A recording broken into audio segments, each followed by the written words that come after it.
The stars belonged to the old empires. For thousands of years, three great powers ruled the galaxy with iron fists wrapped in silk gloves. The Valkyrie sovereignty controlled the northern spiral arms with their massive trade fleets. The Xin Collective dominated the core worlds with their advanced technology. The Aurelian Dominion held the outer rim through military strength. Together they formed the Galactic Council, and their word was law. The Council decided which species could travel the stars. They chose who traded with whom. They made rules about weapons, about ships, about everything. Most species obeyed because they had no choice. The three empires had weapons that could burn entire worlds. They had ships that moved faster than light. They had technology that seemed like magic to younger civilizations. But the Council did something else too. They watched primitive worlds. They studied them from far away. And sometimes they put up barriers around them. Earth was one of those worlds. 500 years ago, the Council discovered a small blue planet in a distant corner of the galaxy. The world was beautiful. It had water, forests, and millions of different life forms. But the species that ruled it worried the Council deeply. Humans were violent. They fought constant wars with each other. They built terrible weapons. They killed their own kind over pieces of land, over ideas, over resources. The Council watched in horror as humans split atoms to create bombs. They saw cities vanish in nuclear fire. They recorded every war, every conflict, every act of human aggression. The Council held a vote. The decision was unanimous. Earth would be quarantined. Ambassador Kelthar of the Valkyrie stood before the Council that day and spoke the words that sealed Earth's fate. "This species is too dangerous," he said. "They cannot join galactic civilization. They would bring their violence to the stars. We must contain them until they destroy themselves or evolve into something better." The Council placed warning beacons around the Sol system. Each beacon broadcast the same message in every known language. Contaminated species. Quarantined by Galactic Council order. Approach forbidden. Violation will result in immediate destruction. The beacons used technology humans could not detect. They were invisible to Earth's primitive sensors. Humanity never knew they were prisoners in their own star system. Years became decades. Decades became centuries. The galaxy moved on. New species joined the Council. Trade routes expanded. Technology advanced, but always the three empires maintained their control. They kept the peace through strength and fear. The peace was profitable. Wars were expensive. The empires learned long ago that it was better to negotiate than fight. They created rules for everything.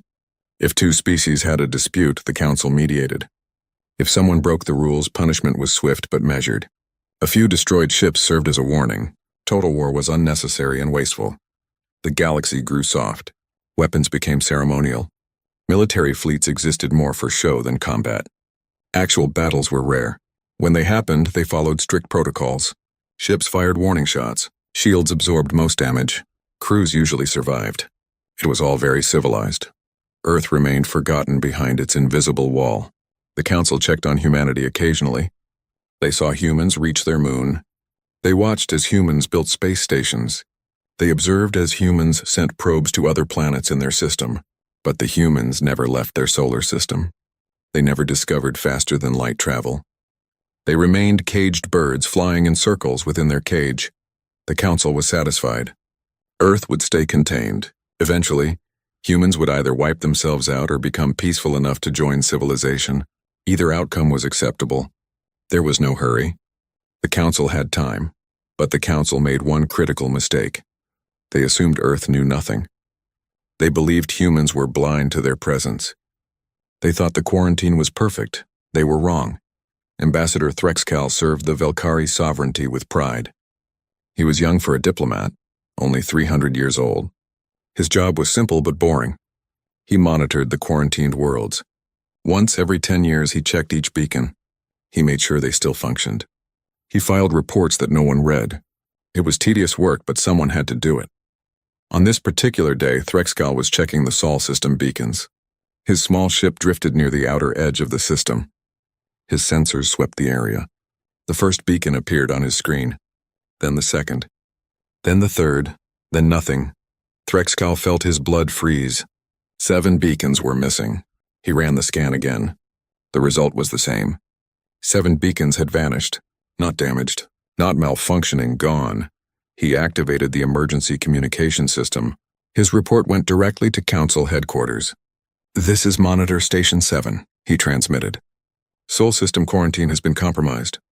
Multiple beacons are missing. Requesting immediate investigation." The response came quickly. "Confirmed, Monitor 7, hold your position.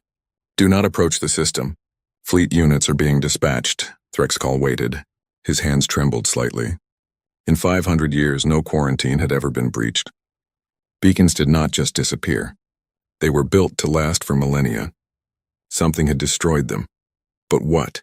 Humans did not have the technology. It was impossible. His sensors suddenly screamed an alert. Something was moving. Something big. Threxcall stared at his display in disbelief. A massive object was emerging from the Sol system's outer cloud of ice and rock. At first, he thought it might be a comet or asteroid. But the movement was too controlled, too purposeful. It was a ship. The vessel was enormous, easily 3 times the size of a standard Council cruiser. Its design was unlike anything in the galactic database. Where Council ships were smooth and elegant, this ship was brutal and angular. It looked like a weapon that had been given engines. Dark armor covered every surface. Strange protrusions jutted from its hull. Energy readings pulsed across Threxcall's sensors in patterns he did not recognize. The ship moved with terrifying speed. It did not use the standard hyperlanes. It did not follow any known form of faster-than-light travel. It simply accelerated faster and faster, using some kind of drive system that made no sense. Threxcall's training took over. He activated every sensor. He recorded everything. He transmitted continuous data back to Council headquarters. His voice shook as he narrated what he saw. "Unknown vessel has emerged from Sol system. Design is completely foreign. Energy signatures are off the scale. Speed is impossible according to known physics. Ship is on a direct course toward Council space." He paused, then added something that would later appear in every history book. "I think the humans are coming." The ship passed within 1,000 kilometers of Threxcall's position. He got a clear view of its hull. Symbols were painted on the side in white letters. His computer translated the human language automatically, UES Prometheus. Below that, more words, United Earthship, and below that, something that made Threxcall's blood run cold. Warship. The Prometheus did not slow down. It did not hail him. It simply moved past, heading toward the heart of the galaxy, toward Council space, toward the 3 empires that had kept humanity locked away for 5 centuries. Threxcall sat alone in his small ship and watched the human warship disappear into the distance. He thought about the reports he had filed over the years, all those boring documents about a primitive, quarantined species, all those assumptions about Earth being contained and harmless. He had been so wrong. They had all been so wrong. The cage had not held humanity. It had only made them angry, and now they were free. Admiral Sarah Chen stood on the bridge of the Prometheus and watched the stars stream past. She was 53 years old, gray starting to show in her black hair. She had spent 30 years in the United Earth Navy. 20 of those years had been spent preparing for this exact moment. Behind her, the bridge crew worked in focused silence. Screens glowed with data. Holographic displays showed their position in space. Everything was running perfectly. The ship's quantum drive hummed smoothly. Weapon systems were charged and ready. The AI network monitored 1,000 different systems simultaneously. "How long until we reach their space?" Chen asked. Lieutenant Commander Marcus Webb checked his navigation console. 6 hours at current speed, Admiral. We are following the path of maximum visibility. They will see us coming, Chen nodded. That was the plan. Earth did not want to sneak into Council space.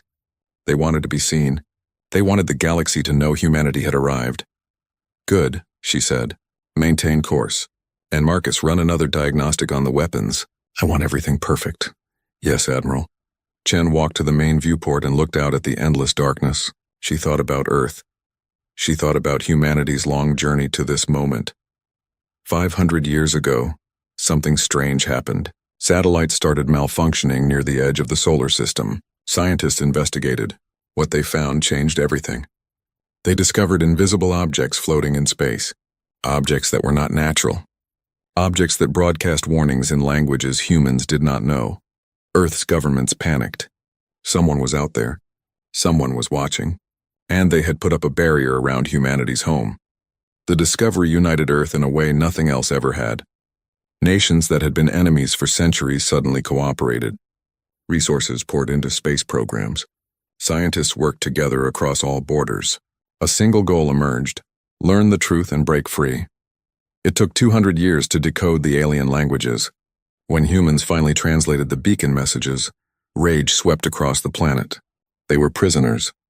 The galaxy had locked them away like dangerous animals, but the beacons also provided something valuable: technology. By studying the alien devices, human scientists learned things they would not have discovered for another 1,000 years. They reverse-engineered faster than light drives. They unlocked zero-point energy. They cracked quantum entanglement. Humanity did something the galaxy never expected. They took alien technology and improved it. They made it better. They made it deadlier. The United Earth government formed. One planet, one species, one purpose. For 300 years, humanity prepared. They built ships.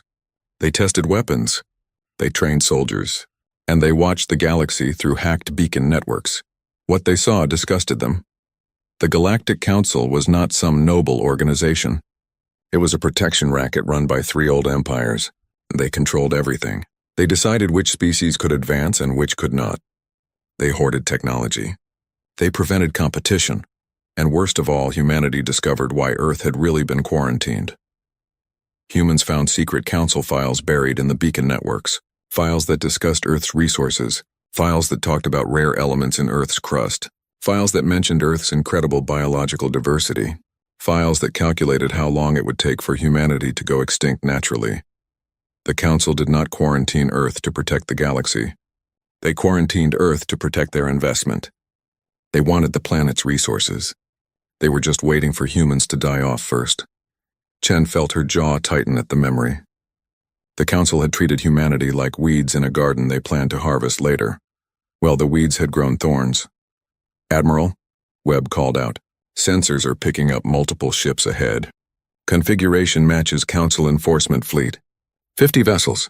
They are moving to intercept." Chen smiled coldly. "Right on schedule." "How close are they?" "They will reach us in 15 minutes. Slow to sublight speeds. Let them catch up. I want to talk to them first."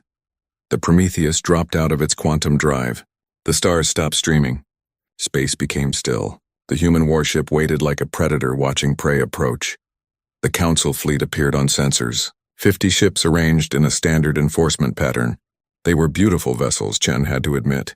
Smooth hulls. Graceful curves. They looked like works of art. They also looked like they had never seen real combat. A communication came through. Chen's translator converted the alien language instantly. A Valkyrie commander appeared on the screen. His face was long and thin. His skin was pale blue. His eyes were large and dark. "Unknown vessel," the commander said. His voice was stern but not hostile. "You are in violation of Galactic Council space. You are broadcasting no identification codes. You must stop immediately and prepare to be boarded for inspection." Chen let the silence stretch for a moment. Then she replied in perfect Valkyrie language. The commander's eyes widened in surprise. "This is Admiral Sarah Chen of the United Earth ship Prometheus. Earth recognizes no authority from a council that imprisoned us without trial. We are not stopping. We are not being boarded. We are going to your headquarters and you will take us there."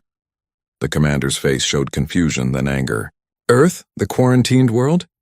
You have no right to leave your system. You have no right to possess faster-than-light technology. Your presence here is illegal. You will comply, or you will be disabled and towed back to your system." Chen's expression did not change. "You can try." The commander made a gesture. The communication cut off. On the tactical display, the 50 council ships began to move. They surrounded the Prometheus in a sphere formation. It was a standard containment pattern designed to prevent escape. "They are charging weapons," Webb reported. "Low power. Looks like they plan to disable our engines." "Let them take the first shot," Chen said calmly. "Record everything. I want proof they fired first." The Council fleet opened fire. 50 energy beams lanced through space toward the Prometheus. They were designed to overload engines and disable shields. They were meant to be non-lethal. The commander probably thought he was being merciful. The beams hit the Prometheus's shields and dissipated harmlessly. The human ship did not even shudder. On the Council flagship, alarms started blaring. The commander stared at his screens in disbelief. The weapons had done nothing. The human ship's shields had not even flickered. Impossible, he whispered. What kind of shields are those? Chen's voice came over the communication channel. She sounded almost bored. Those were your weapons? We barely felt them. Now let me show you ours. I will give you 10 seconds to evacuate your crews to escape pods. The commander's face showed fury. You dare threaten us? We are the Galactic Council. We have maintained peace for 5 seconds, Chen interrupted. You are one ship. We are 50. You cannot. 2 seconds. The commander's pride overcame his judgment. All ships fire at will. Destroy that vessel. Chen sighed. I gave you a chance. Weapons free. Target their engines only. Minimal casualties. What happened next would be studied in military academies across the galaxy for centuries. The Prometheus fired. Humanity had spent 500 years perfecting one thing: warfare. While the Council species had enjoyed peace and prosperity, humans had continued fighting. They had refined every aspect of combat. They had made war into a science. The Prometheus carried weapons the galaxy had never imagined. Kinetic cannons that accelerated projectiles to a fraction of light speed, quantum torpedoes that phased through shields, laser arrays that could cut through hulls like paper, and an AI system that calculated firing solutions faster than any living being could think. The battle lasted 47 seconds.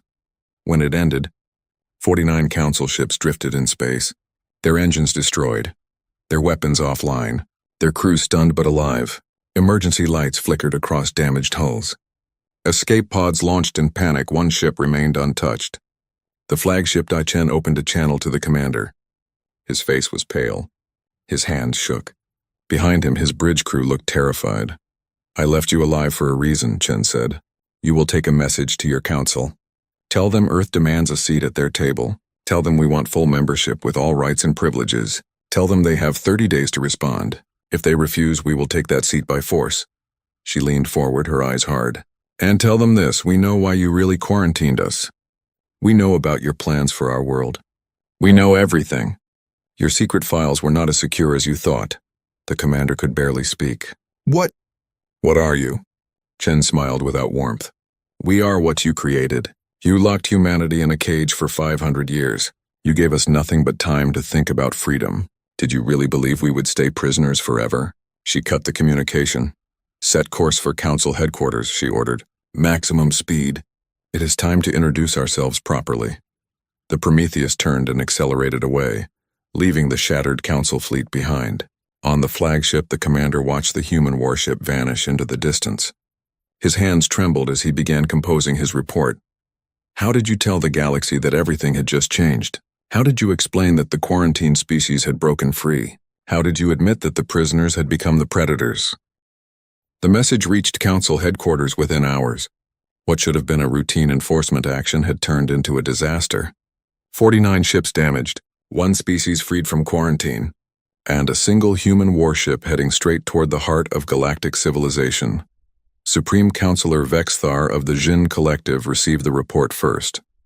She was old, even by her species standards. Her scales had faded from bright green to pale gray. She had served on the Council for 200 years. She had seen disputes, trade wars, minor conflicts, but she had never seen anything like this. She called an emergency session. The Council chamber was a massive dome on the planet Nexus Prime. Representatives from 100 species gathered in floating platforms arranged in a circle. At the center stood the 3 high seats reserved for the leaders of the great empires. Vexthar stood on the Jin platform. To her left was Sovereign Kelrin of the Velkari. To her right was Dominus Kale of the Aurelians. The 3 most powerful beings in the galaxy. They had ruled together for decades. They had never truly been afraid, until now. Show them, Vexthar commanded. A holographic display activated. Every representative watched as the recording played. They saw the human ship emerge from the Sol system.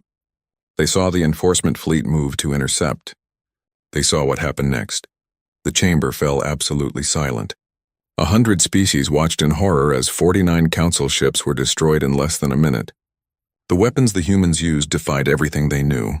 The speed of their attack was impossible. The precision was terrifying. When the recording ended, chaos erupted. Representatives shouted questions. Some demanded action. Others called for investigation. A few suggested immediate surrender. Vexthar raised her hand. The chamber slowly quieted. "We face a crisis unlike any in Council history," she said. Her voice was steady, but everyone could hear the fear beneath it. "A quarantined species has broken free. They possess technology we do not understand. They have defeated a Council fleet with ease, and they are coming here." Sovereign Kelran spoke next. His voice was calm, but his hands gripped his chair tightly. "We must respond with overwhelming force. Assemble every available ship. We will show these humans that defeating one fleet means nothing. The Council has thousands of vessels. We will crush them." Dominus Kale shook his massive head. The Aurelian leader was built like a mountain. His species valued strength above all else. "I disagree. Did you not see the recording? Their weapons cut through our shields like they were not there. Their ship barely moved when hit by 50 simultaneous shots. More ships will only mean more casualties." "Then what do you suggest?" Kelran demanded. "We negotiate? We surrender? We give these primitives whatever they want?" "I suggest we learn what we are dealing with," Kale replied. "Send scouts. Gather information. Discover their capabilities. Then we decide our response." Vexthar listened to them argue. She looked at the other representatives. She saw fear on every face. The galaxy had been peaceful for so long. Comfortable. Safe. Now that safety was shattered. "There is something else," she said quietly. Both leaders stopped arguing. "The human admiral mentioned our secret files.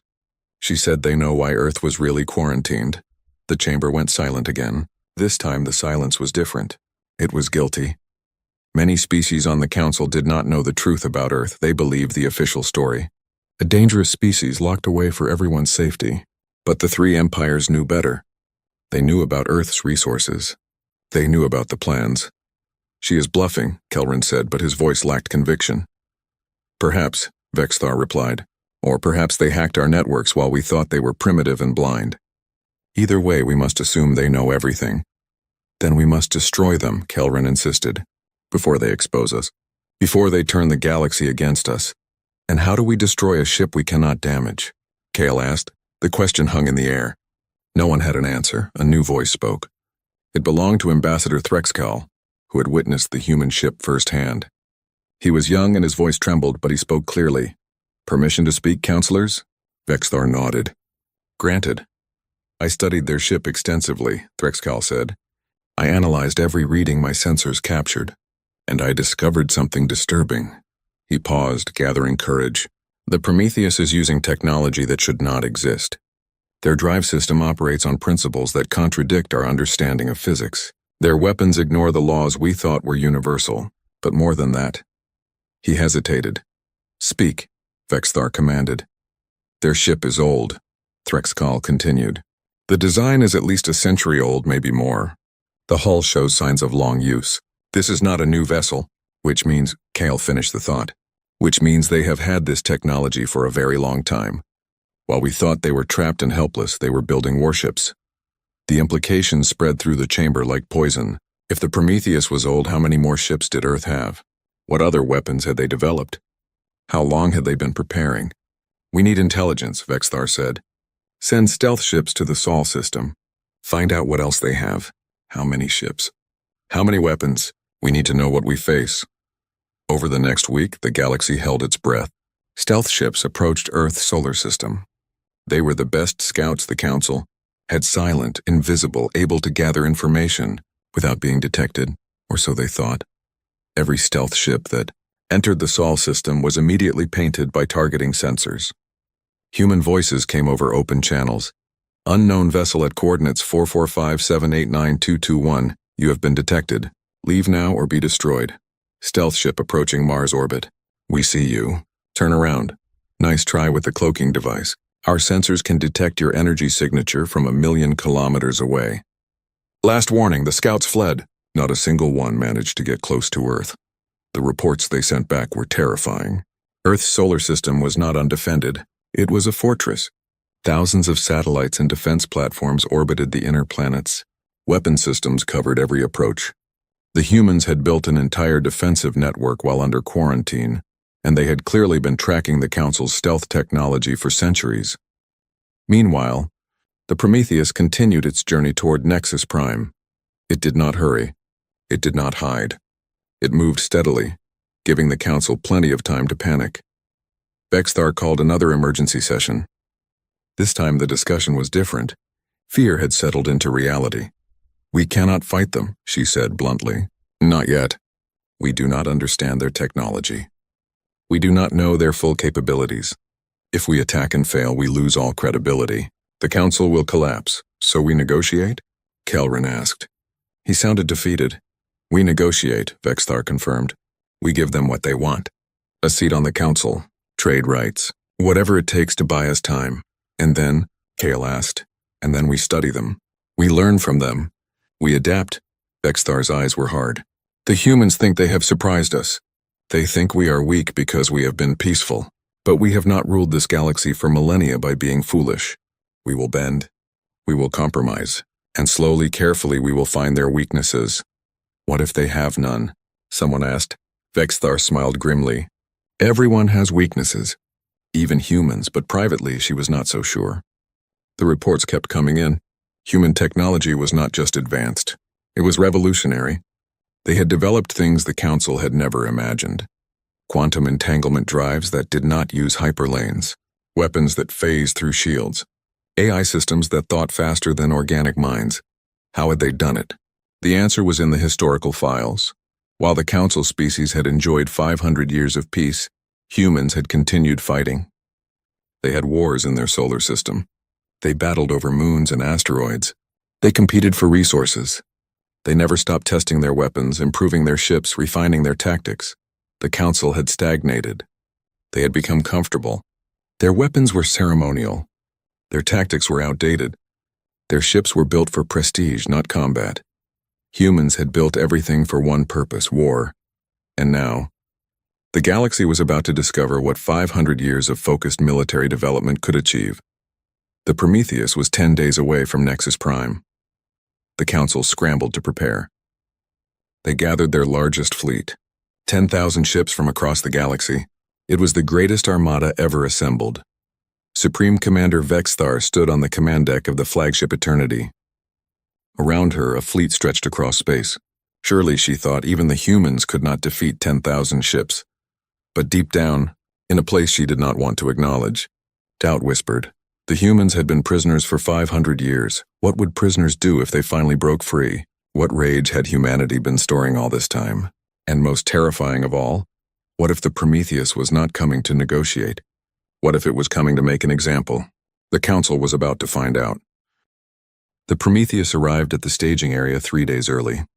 Admiral Chen had changed course, moving faster than the Council expected. She wanted to catch them off guard. She wanted them afraid. It worked. The Council's Grand Armada was still assembling when the human warship dropped out of quantum drive. 10,000 ships scattered across a massive area of space. Supply vessels, command carriers, battleships, cruisers, fighters. It was the largest military force the galaxy had ever seen, and it was in complete chaos. The Prometheus sat motionless in the center of the formation. One ship, alone, surrounded by 10,000 enemies. On the Eternity, alarm screamed. Vexthar rushed to the command deck. "Report." "The human ship just appeared," an officer said. His hands shook. "They are right in the middle of our formation. We did not detect them until they were already here." Vexthar stared at the tactical display. The Prometheus glowed red in the center of a sea of green markers representing Council ships. This was impossible. Their sensors should have detected the ship light years away. Instead, it had appeared among them like a ghost. "How did they do that?" she whispered. Before anyone could answer, Admiral Chen's voice filled every communication channel in the fleet. She spoke in perfect galactic common, the trade language used across civilized space. "Supreme Commander Vexthar, I am Admiral Sarah Chen of Earth. We need to talk." Vexthar composed herself. She activated her own transmission. "Admiral Chen, you have entered a restricted military zone. You are surrounded by 10,000 warships. I suggest you surrender immediately." There was a pause. Then Chen laughed. It was not a cruel laugh or a mocking one. It was the laugh of someone who found something genuinely amusing. "Commander, look at your formation. Really look at it." "Tell me what you see." Vexthar frowned. She studied the tactical display more carefully. The 10,000 ships were arranged in standard battle formations. Everything looked normal. Then she saw it. The Prometheus was not just in the center of the formation. It was at the exact center, perfectly positioned so that every major command ship was within its weapons range, every supply depot, every carrier. The humans had not just appeared anywhere, they had appeared at the single most devastating position possible. If they fired now, they could cripple the entire fleet before it could properly respond. "You see it now," Chen said. Her voice was calm, professional. "Your ships were built for ceremony. For show. They are beautiful, Commander. But they were not built for war. Not real war. You threaten us?" Vexthar asked. "No, I am explaining reality to you. This fleet could not stop me if I wanted to destroy it, and we both know it, so let us stop pretending. I did not come here to fight. I came here for the truth." Vexthar hesitated. "What truth?" "The real reason you quarantined Earth." Silence filled the channel. Vexthar looked around her command deck. Her officers stared back at her. They did not know. Most of the fleet did not know. Only the three empires knew the real reason. "I do not know what you mean," Vexthar said carefully. "Then let me show you." A new transmission activated. It bypassed the command channel. It went to every single ship in the fleet, every screen, every display. 100,000 crew members suddenly saw the same thing. Documents, files, communications, all marked with council seals. Chen's voice narrated as the files scrolled past. 500 years ago, the council surveyed Earth. They found a planet rich in rare elements. They found biological diversity unlike anywhere else in the galaxy. They found resources worth trillions of credits. More files appeared. Economic projections, mining plans, timelines. The council decided Earth was too valuable to leave alone. But humans were in the way, so they made a plan. Quarantine the planet. Wait for humans to destroy themselves naturally. It might take a few centuries, but the council had time. And once humanity was extinct, they could harvest everything. Across the fleet, crew members stared in horror. Representatives from smaller species felt betrayal settle in their stomachs. They had been told the quarantine was for safety. For protection, they had been lied to. "That is not Taupu," Vexthar started. "Here is a communication from Sovereign Kelthar himself," Chen interrupted. Another file appeared. Written 300 years ago. Quote, "The Earth situation remains profitable in waiting. Human population conflicts continue to escalate. Projections suggest extinction-level war within 2 centuries. We must simply be patient." End quote. Vexthar closed her eyes. The secret was out. 500 years of lies exposed in seconds. "You imprisoned an entire species," Chen continued. Her voice was harder now. "Not because we were dangerous, not to protect the galaxy, but because you wanted our planet's resources. You wanted us to die so you could loot our world. It was not or it was different." Vexthar struggled for words. "It was genocide by waiting," Chen said flatly. "You are lucky we survived. You are lucky we are more civilized than you are." Admiral Chen let that statement hang in the air. Then she changed her tone. Became businesslike. "Here is what will happen now. Earth will join the council. Full membership. Full voting rights. All quarantine protocols will be abolished immediately. And you will pay reparations for 500 years of imprisonment." "That is impossible," Vexthar said. "The council will never agree. Then I will make them agree. You are one ship." Vexthar's frustration boiled over. "One ship against 10,000. You cannot threaten us into Biao." The Prometheus fired. Not at the fleet. At a moon. A barren rock orbiting a nearby gas giant. Nothing important. Nothing valuable. Just stone and ice. A single quantum torpedo phased across space and struck the moon's core. For a moment, nothing happened. Then the moon exploded. Not shattered, not damaged. Exploded. The entire planetary body came apart in a blast of energy that lit up sensors across the fleet. Where a moon had been, now only debris remained. Chen's voice was calm. That was set to 2% yield. A warning shot. "Would you like to see what a full power shot can do?" Every ship in the fleet received targeting data simultaneously. Their computers showed them the truth. The Prometheus had painted every major vessel, every command ship, every carrier, every supply depot, one ship, 10,000 targets, all locked, I could destroy this fleet, Chen said quietly. All of it. In less than an hour.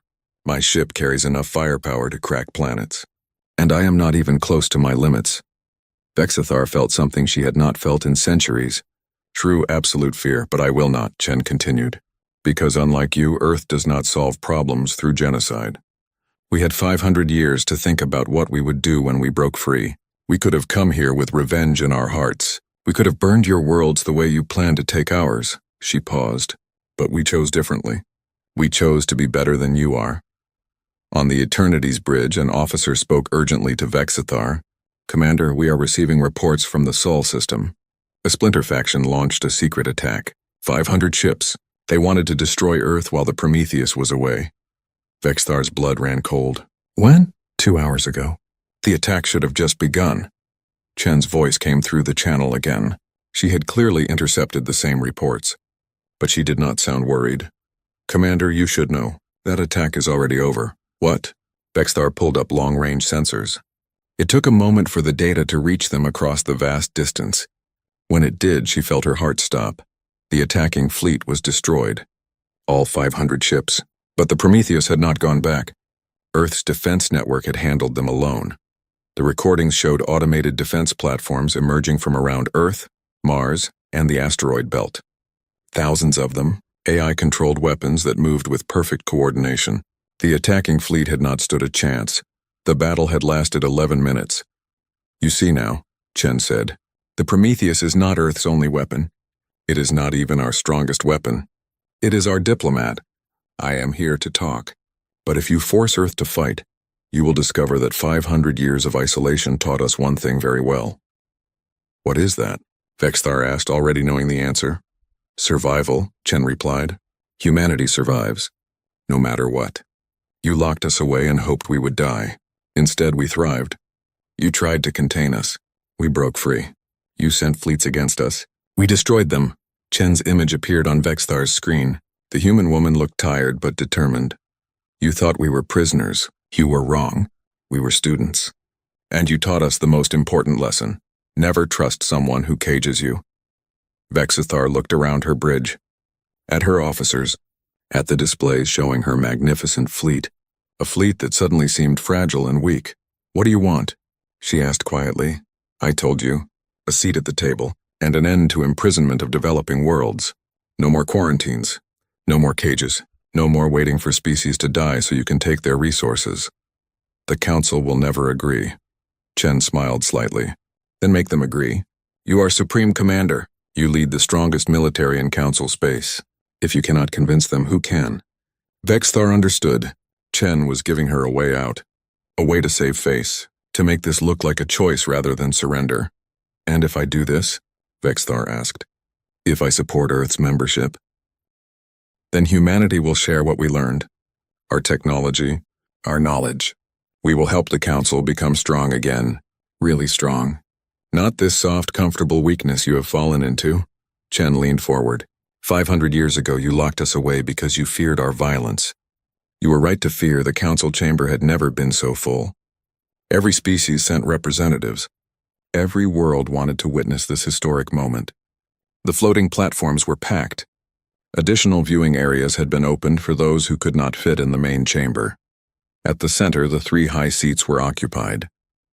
Vexthar of the Jin Collective, Sovereign Kelrin of the Velkari, Dominus Kale of the Aurelians. The 3 most powerful beings in the galaxy sat in silence, waiting. A new platform floated into the chamber. On it stood Admiral Sarah Chen representing Earth. She wore her military uniform. No diplomatic robes, no ceremonial dress. She came as what she was, a soldier. The galaxy held its breath. Vexthar stood. Her voice echoed through the vast chamber. This emergency session of the Galactic Council is now in order. We are here to address the matter of Earth's petition for membership. Murmurs spread through the crowd. Petition was a generous word. Everyone knew what had really happened. Earth had forced its way to this moment.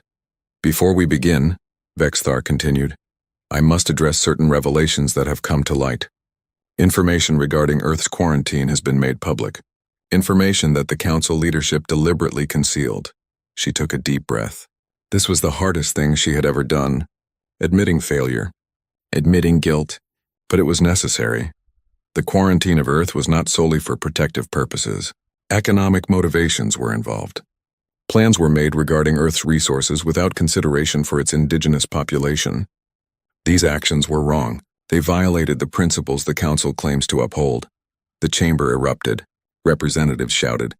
Some in anger. Some in support. Some in shock that Vexthar had actually admitted the truth. Sovereign Kelrin looked like he wanted to protest, but he stayed silent. Denying it now would only make things worse. Vexthar raised her hand for silence. The question before us now is simple. How do we move forward? Do we continue to deny Earth its rightful place among the stars, or do we accept that we made a mistake and work to correct it? Admiral Chen had said nothing yet.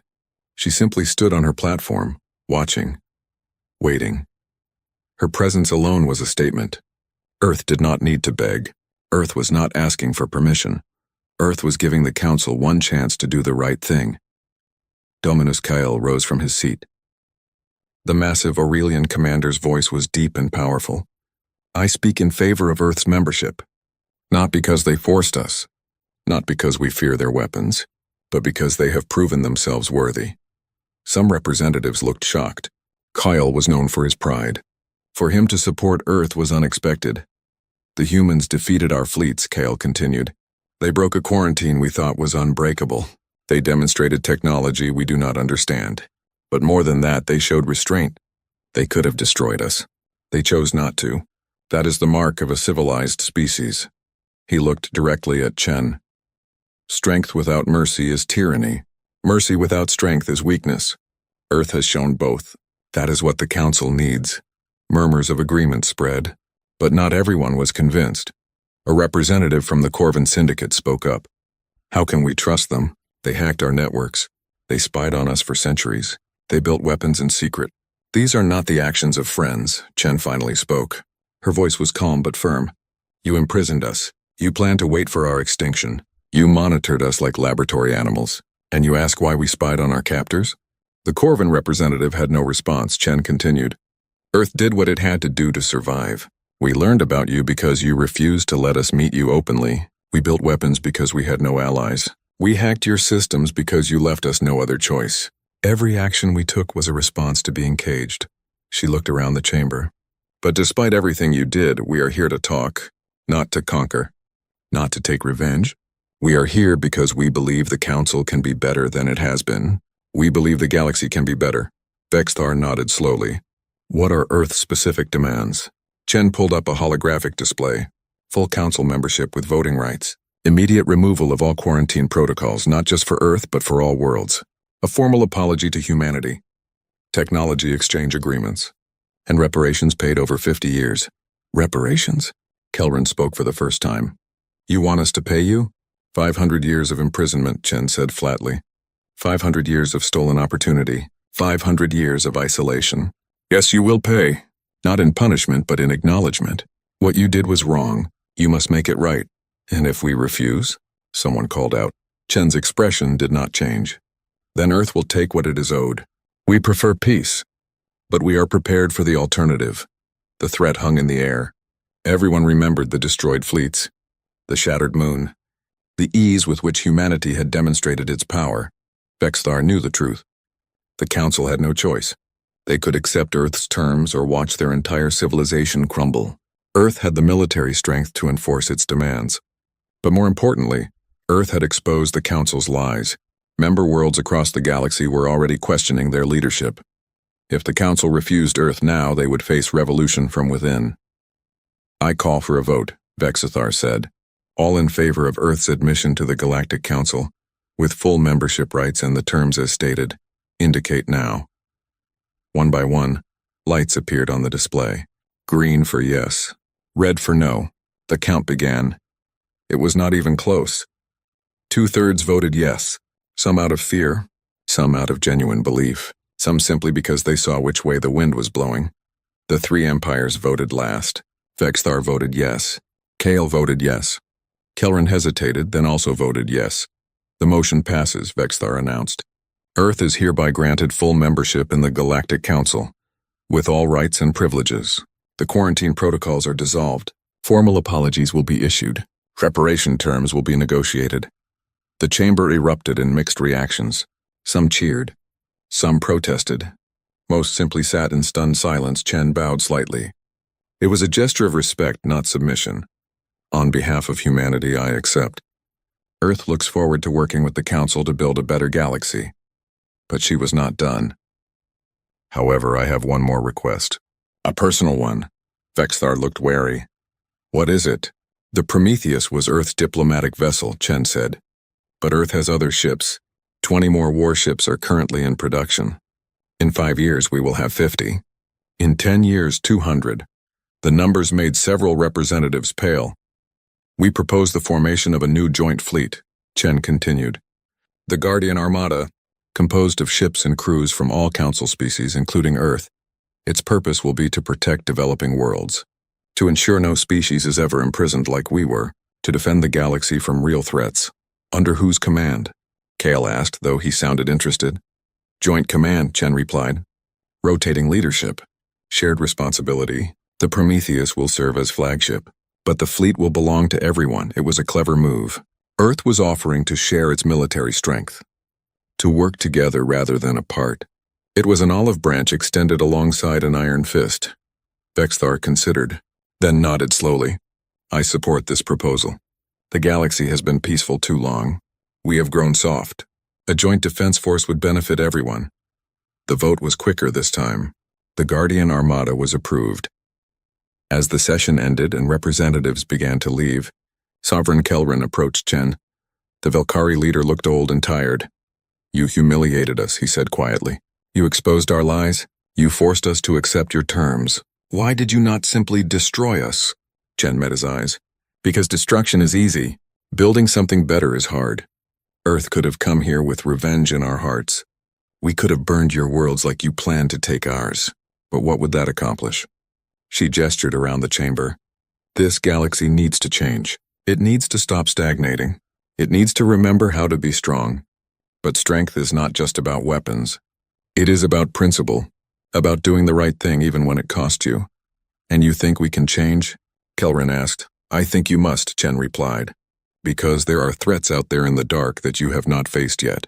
Dangers you have forgotten how to handle. When they come, you will need to be ready. All of you. She looked him directly in the eyes. Earth was caged for 500 years. You wanted us to stay primitive.